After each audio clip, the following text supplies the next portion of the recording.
Okay, everybody, today I'm going to show you how to safely use one of the three DC power supplies that you will likely use during the course of this lab throughout the semester. Let's begin by just introducing the three we have. So we have the Gold Star 4303D power supply. You might find other supplies with the same serial number that are made by different manufacturers. We have one from Easy and we have one from LG, so you might be using one of those. And then we have these two different types of Protect power supplies. One has the serial number 3003B and the other one is 1805B. And what those numbers mean are that it tells you the maximum voltage and the maximum current these power supplies can provide to you in the output. Now, each of these supplies is a three-terminal supply. So as you can see, you have a red, a green, and a black terminal. The red is typically the positive voltage side, the black is the negative voltage side, and the green, the center terminal, is typically the ground. And we have the same configuration here for the Gold Star. In addition to that, each of these supplies has three control knobs, right? And for example, if you look closely here, you'll see that this is called the coarse voltage control knob, the fine voltage control knob, and the current control knob. And again, the Gold Star also has the similar configuration, just laid out differently. So this is the coarse control knob, the fine control knob for the voltage, and then the current control knob. Now, our goal here is to learn how to use these supplies safely. And for most of our work, we are going to work with the power supply set up in a configuration such that we get a positive voltage out and we get a ground reference voltage from the negative terminal by making sure that the ground and the negative terminal are shorted to each other. So there are two ways we're going to set the short up. As you can see here, this is called a short circuit bar, and you might have one of these. If you don't, then you will have to put one of these in so that the ground and the negative terminal are shorted. Alternately, if you do not have a bar, we're going to use a wire like this, and that will short out the two terminals. Before we turn on the power supply, which is going to be powered by a 110 volt voltage output, we need to make sure that we have appropriate cables. So you can see here the cables that we're going to use. One side have what are known as banana plug connections. So these look like, these are called the banana plugs. So these are the ones that will go in. So I'll put the red into the positive terminal and the black into the negative terminal. And the other side should typically have alligator clips or crocodile clips, as they may be called. So they look like little, alligators. And so this is what we're going to use to basically connect the power supply to our circuits. I'm also going to use a multimeter to show you some of the outputs from these devices. So at the outset, before you turn it on, let's make sure that all the control knobs are turned completely counterclockwise.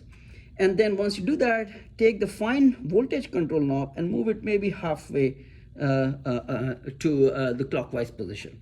Okay, so I'll do the same thing here, put everything fully counterclockwise, and I'll move the fine control knob for the voltage somewhere to the halfway position. Okay, so something like this.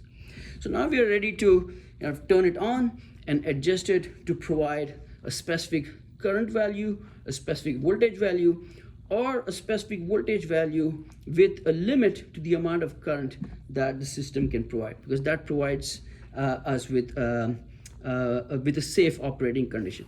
By the way, one of the reasons we are also using this ground bar or the ground wire here is to not only have the ground as a reference voltage to our positive voltage supply side, but also to minimize the risk of injury due to electrical shock, because the current can flow into the ground due to this grounding bar here.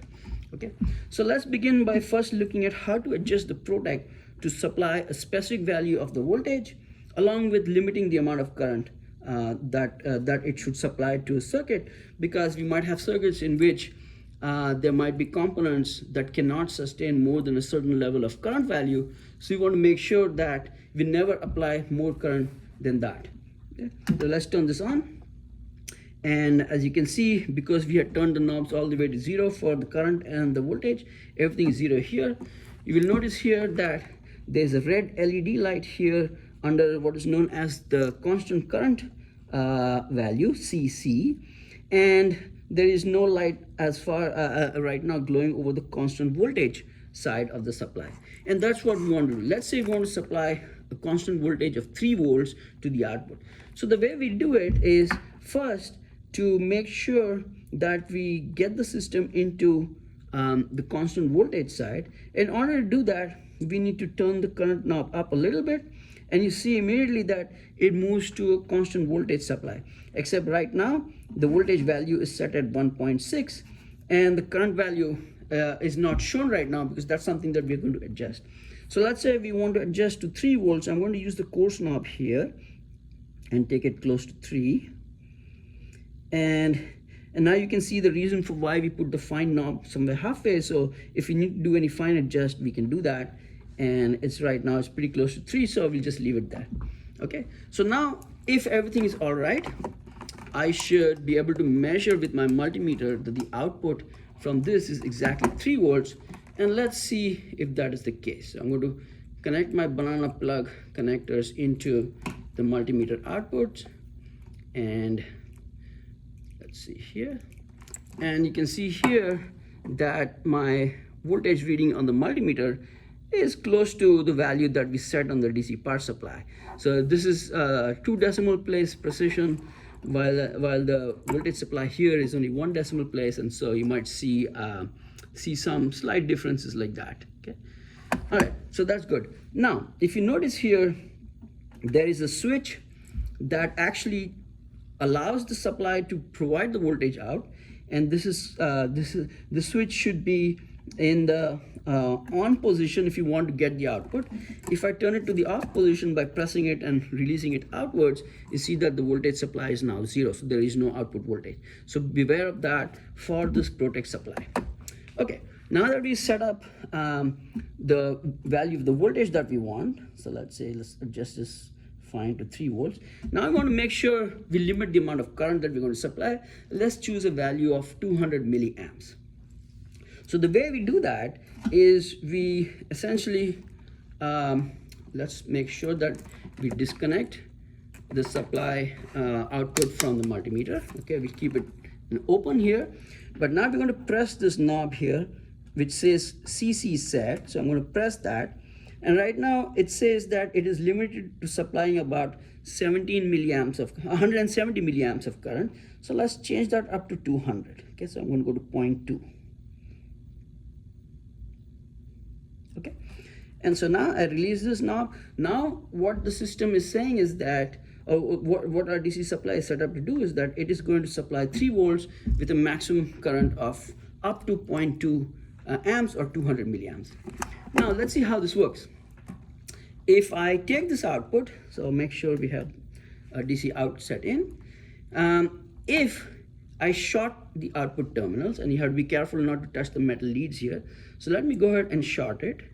And you see immediately that because this is a very low resistance circuit and the amount of current that can flow to it is pretty large, way above the 0.2 amp limit or 200 milliamp limit, your DC supply has now changed to constant current mode, and it is supplying 0 voltage because it is set to a maximum current value, which should actually be 0.2. It's changed a little bit to 0.18, but really it should be the value that we set as the maximum.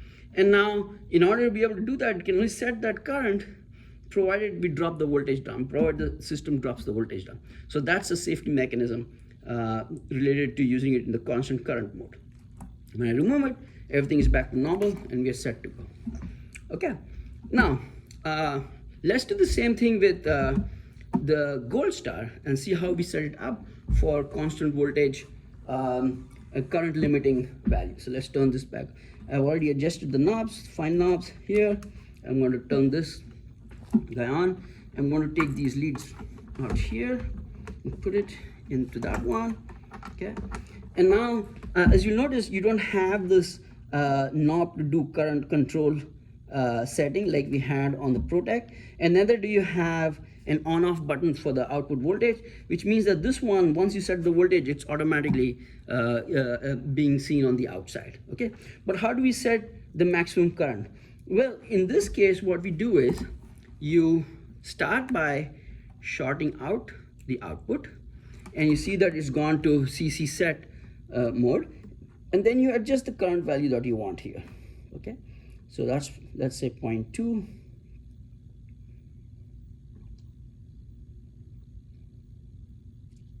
It's taking a while, okay? So something like that. So maybe 0.25, that's 250 milliamps.